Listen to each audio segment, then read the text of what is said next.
दोस्तों, मेरे चैनल में आपका स्वागत है। दोस्तों, आज हम आपको विस्तार से बता रहे हैं कि विद्यालय सहायक, इसको एलडीसी बोल सकते हैं, क्लर्क बोल सकते हैं, स्कूल असिस्टेंट बोलिए, सब एक ही हैं। और परिचारी, जिसको बोल सकते हैं आप प्यून बोलिए, आदेशपाल बोलिए। एक तब आपको समझ में आ जाएगा कि दोनों पद के लिए क्या क्या योग्यता है और कितना पेमेंट मिलेगा, नियुक्ति का प्रोसेस क्या है। तो ये सारा कुछ हम आपको आज डिटेल में समझाते हैं ताकि आपको बढ़िया से समझ में आ जाए इसको। बिहार विद्यालय सहायक एवं परिचारी भर्ती 2025, एक चीज़ को आप ध्यान रखिए, ये दोनों वैकेंसी जो है वो लगभग साथ आने वाला है और आप चाहें तो दोनों के लिए आप आवेदन कर सकते हैं। ऐसा नहीं है कि जो विद्यालय सहायक में आवेदन करेगा वो विद्यालय परिचारी के लिए आवेदन नहीं करेगा, सो बात नहीं है। विद्यालय सहायक के लिए आवेदन करिए, उसके लिए आप परीक्षा दीजिए। विद्यालय परिचारी यानी कि प्यून के लिए आवेदन करिए तो उसमें आपको परीक्षा नहीं देना है, उसमें आपको डॉक्यूमेंट्स के आधार पर सारा कुछ होगा। ठीक है, तो ये चीज़ को दम आप जान लीजिए। पद का नाम है विद्यालय सहायक, जिसको विद्यालय सहायक बोलिए, लिपिक बोलिए, एलडीसी बोलिए, लोअर डिविजनल क्लर्क या विद्यालय असिस्टेंट बोलिए, ये सबको बोल लीजिए। एक ही है लाइन, विद्यालय सहायक। उसका योग्यता है 10+2 यानी कि इंटरमीडिएट। आप आर्ट्स से हैं, साइंस से हैं, कॉमर्स से हैं, ये कोई मायने नहीं रखता है। पूरा वीडियो को आपको ध्यान से सुनना होगा, समझना होगा, तभी आपको पूरी बात समझ में आएगी। और अगर आप चैनल पर नए हैं तो चैनल को सब्सक्राइब कर दीजिए, बेल आइकन को दबाइए ताकि वीडियो का नोटिफिकेशन मिलता रहे। और मैं आपके लिए ईश्वर से ये कामना करूँगा कि आप सफल हो जाएं, लेकिन इसके लिए ज़रूरत है आपको चैनल को सब्सक्राइब कर लेने का, इसलिए फटाफट चैनल को सब्सक्राइब करिए। अब इसको समझ लीजिए, विद्यालय सहायक का या फिर लिपिक बोलिए या एलडीसी बोलिए, उसका 10+2 है। आप आर्ट्स से हैं, साइंस से हैं, कॉमर्स से हैं, कोई मायने नहीं रखता है। 40% नंबर के साथ में पास होना चाहिए, 45% नंबर के साथ पास होना चाहिए। उसके बाद अगर आप महिला हैं या एसी हैं, एसटी हैं, तो उसमें आप 40% भी नंबर अगर आपका रहेगा तो आप एलिजिबल हैं, इसमें आप इसमें योग्य हैं आवेदन करने के लिए। ठीक है, अब आगे देखिए, परिचारिका, दोनों साथ साथ मोटा मोटी आप समझ लीजिए। विद्यालय परिचारिका यानी कि प्यून का, आदेशपाल का, उसी को विद्यालय परिचारी बोलते हैं। इसमें योग्यता है मैट्रिक, इसमें मैट्रिक योग्यता है। अगर आप चाहें तो दोनों में आवेदन आप कर सकते हैं, उसमें भी कर सकते हैं, इसमें भी कर सकते हैं। वेतन की अगर बात कर लेते हैं, अच्छा इधर कर लेंगे वेतन की बात। अब करते हैं पदों की संख्या। तो विद्यालय सहायक का जो पद है 6421 है, विद्यालय सहायक का जो पद है 6421 है, यानी कि परिचारी का 6421 है, लिपिक का कहिए तो 6421 है, और विद्यालय परिचारी का है वो 2000 है, 2000 पद है। विद्यालय सहायक का 6421 है, और विद्यालय सहायक भी इसको बोल सकते हैं, लिपिक भी बोल सकते हैं, एलडीसी भी बोल सकते हैं। और विद्यालय परिचारिक बोलिए या आदेशपाल बोलिए या प्यून बोलिए तो उसका 200 पद हैं, 2000 पद है, माफ़ करिएगा, 2000 पद हैं। वेतन की बात कर लेते हैं तो लिपिक में यानी विद्यालय सहायक में और आदेशपाल के वेतन में ज़्यादा अंतर आपको नहीं मिलेगा, मुश्किल से 500 से 1000 का अंतर मिलेगा। ऐसे अभी लिपिक को मिलेगा 16,500, तो उसी में 500 या 1000 आगे पीछे मिलेगा, इसे ज़्यादा कम नहीं मिलता है। चलिए, नियुक्ति की प्रक्रिया की बात अब कर लेते हैं कि नियुक्ति का प्रोसेस कैसे होगा। देखिए, परीक्षा के आधार पर होगा एलडीसी का, यानी कि विद्यालय सहायक का जो होगा वो परीक्षा के आधार पर होगा। जो जनरल बच्चे हैं, जनरल माने कहने का माने एक सामान्य, चाहे वो किसी भी जाति से हों, ऐसे समझिए, अभी कोटि की बात हम नहीं कर रहे हैं। जो सामान्य व्यक्ति, जो इनको माने कहने का मतलब है कि ये ना अनुकंपा लेना है इनको, ना इनको प्रमोशन लेना है, तो सामान्य ही हो गया। यानी कि चाहे वो आप फॉरवर्ड में हो, ओबीसी में हो, ईबीसी में हो, वैसे बच्चों के लिए हम बात कर रहे हैं। तो उनको परीक्षा देना है। एक साधारण जो युवा जो तैयारी करते हैं परीक्षा के लिए, नौकरी के लिए, उनको क्या करना है, परीक्षा देना है।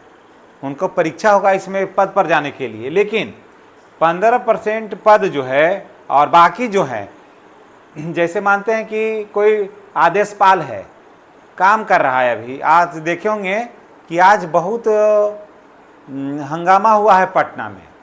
आदेशपाल लोग बहुत हंगामा किया कि विद्यालय परिचारी का टोटल पद जो है वो हम ही लोगों से भर दीजिए और हम लोग से भर दीजिए, और परिचारी का जो पद है, विद्यालय सहायक का पद टोटल भर दीजिए परिचारी से, अब परिचारी को मंगवाइए आवेदन। ये ऐसा मांग हो रहा था। बहुत हंगामा हुआ है आज पटना में। तो परीक्षा के आधार पर होगा सामान्य बच्चों का, और 15% पद जो है वो आदेशपाल से भरे जाएंगे, यानी कि जो विद्यालय परिचारी है उसमें से इसका जो है 6421 पद जो है वो 15% जो है इस पर जाएंगे। कौन जाएंगे? चपरासी लोग, उनका प्रमोशन हो जाएगा यहाँ पर। ऐसे समझिए कि 6421 में 15% जो पद है उसमें प्रमोशन हो जाएगा। किससे? आदेशपाल जाएंगे, इसमें प्यून चल जाएंगे। उसके बाद देखिए इसमें थोड़ा और भी लोचा है, थोड़ा और भी समझिए। उसके बाद अनुकंपा पर बहाली इसी में होगी।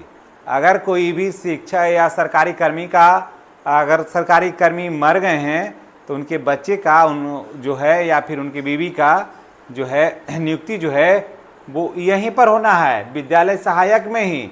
तो फिर यही पद कहाँ जाएगा? इसमें से और घटेगा, तो हाँ अनुकंपा इसी में से भरा जाना है।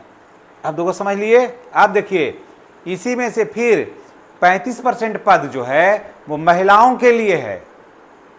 समझ गए? हालांकि 35% इसमें भी महिला के लिए है, इसमें भी महिला के लिए है। जैसा कि आप सबको पता है कि बिहार में 35% महिलाओं के लिए है, तो महिलाओं के लिए बहुत गोल्डन अपॉर्चुनिटी है।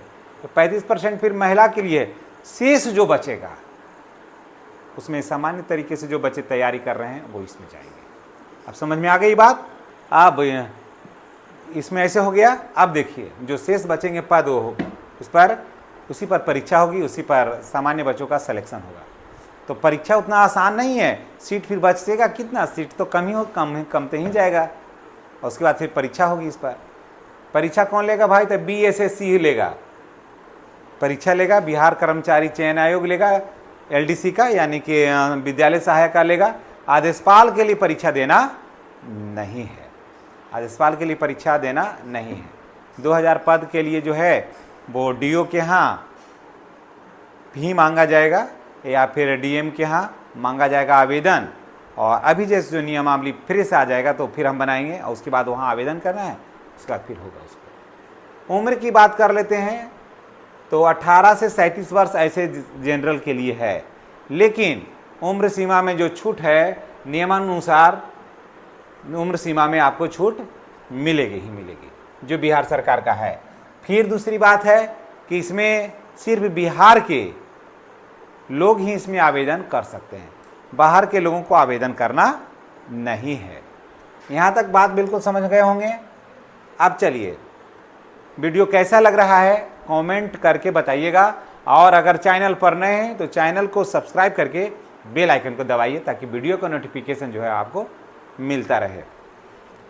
चलिए अब देखिए, 1 वर्ष प्रोबेशन पीरियड अवधि में रहेगा। प्रोबेशन अवधि, प्रोबेशन पीरियड भी बोलिए, रहेगा। इसके बाद अस्थायी होगा।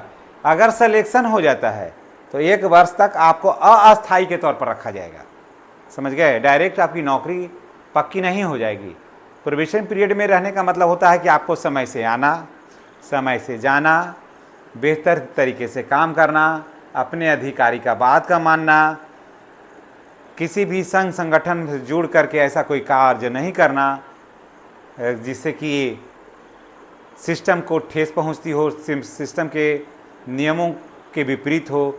और उसके बाद फिर यहाँ पर स्थानांतरण भी नहीं होता है। 1 वर्ष जहाँ हैं वहीं हैं, उसी पद पर रहेंगे, ना इसमें प्रोन्नति होती है ना कुछ होता है, सब कुछ वैसे ही रहता है 1 वर्ष के लिए।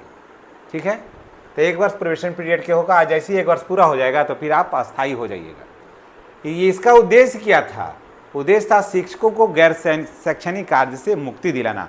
शिक्षा सरकार चाहती है कि शिक्षा व्यवस्था सरकारी विद्यालयों में एकदम दुरुस्त हो, और शिक्षक जो दुनिया भर के अन्य काम में हैं, मध्याह्न भोजन में है, छात्रवृत्ति में है, उसके बाद फिर क्या बोलते हैं यूडाइस की तैयारी में लगे रहते हैं, उस सब से छुटकारा होना है। तो इतना है। आपको एक चीज़ और भी याद रखिएगा, जो लिपिक रहेंगे वो उनको प्रोबेशन पीरियड में रहना होगा और यहीं पर उनको प्रशिक्षण भी होगा। इसी में प्रोबेशन 1 वर्ष में प्रशिक्षण होगा। यहीं पर थोड़ा बहुत जहाँ जो त्रुटि होगा कंप्यूटर वगैरह का ज्ञान का, वो सारा कुछ टेस्ट वगैरह भी यहीं होगा। इसके बाद बिल्कुल सटीक होंगे तो फिर आगे एक साल के बाद फिर उनको अस्थायी किया जाएगा। तो शिक्षकों को इसलिए इन लोगों की बहाली आ रही है कि शिक्षकों को गैर शैक्षणिक कार्य से मुक्त दिलाना है। ठीक है, मुक्ति हो जाएगा इनको। अनुकंपा वाले को परीक्षा नहीं देना है। हम वीडियो बनाए थे, उसमें बहुत सारे बच्चे थे, वो कह रहे थे कि सर अनुकंपा वाले का क्या होगा। तो अनुकंपा वाले को किसी तरह का कोई भी परीक्षा नहीं देना है। वो उनका सिर्फ डॉक्यूमेंट वेरिफिकेशन होगा, डॉक्यूमेंट्स की जांच होगी, उसके बाद सीधे उनकी बहाली होगी। आवेदन की संभावना कब है भाई? तो 10 जुलाई के बाद आवेदन की संभावना है। इसमें टाइम बहुत कम है बच्चों, इसमें बहुत कम समय है, आपको तैयारी कर लेना है। और आप जो है वो हिंदी, इंग्लिश, मैथ, रीजनिंग और जीके जीएस का तैयारी आप करिए, इसी में से आएगा। और वो मैट्रिक स्तर तक आप तैयारी करिए, इसी में से आएगा, ज़्यादा दूर से आने वाला नहीं है। इसमें 10 जुलाई तक इसमें आवेदन आने का संभावना है।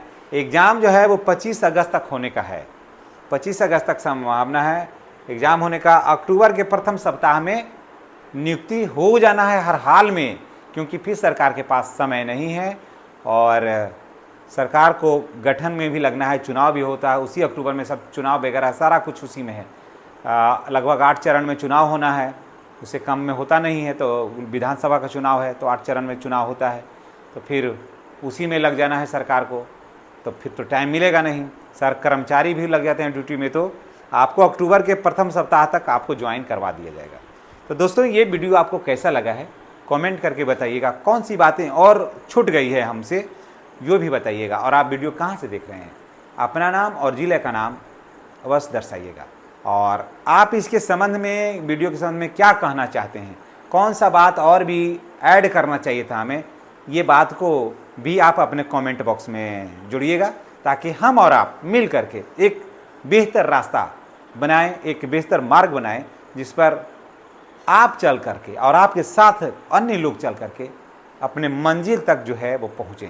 यही हमारा उद्देश्य है और इस उद्देश्य में आप लोगों का सहयोग सादर आमंत्रित है। और आप लोगों का सहयोग क्या हम पूरी आशा और उम्मीद करते हैं। इन्हीं बातों के साथ हम तमाम सम्मानित श्रोताओं से हम अनुमति लेते हैं। अगर आप वीडियो में नए हैं, मेरे चैनल पर नए हैं, तो चैनल को सब्सक्राइब करके लाइक बटन को अवश्य दबाइए और बेल आइकन को दबाइए, ताकि वीडियो का नोटिफिकेशन जो है वो आपको मिलता रहे। वीडियो तक के लास्ट तक आपने जो समय दिया है, इसके लिए आपको बहुत बहुत धन्यवाद। आने वाला कल आपका सुखद, सुखमय और मंगलमय हो, ऐसी कामना करते हैं। चैनल को सब्सक्राइब अवश्य करिए। Thank you.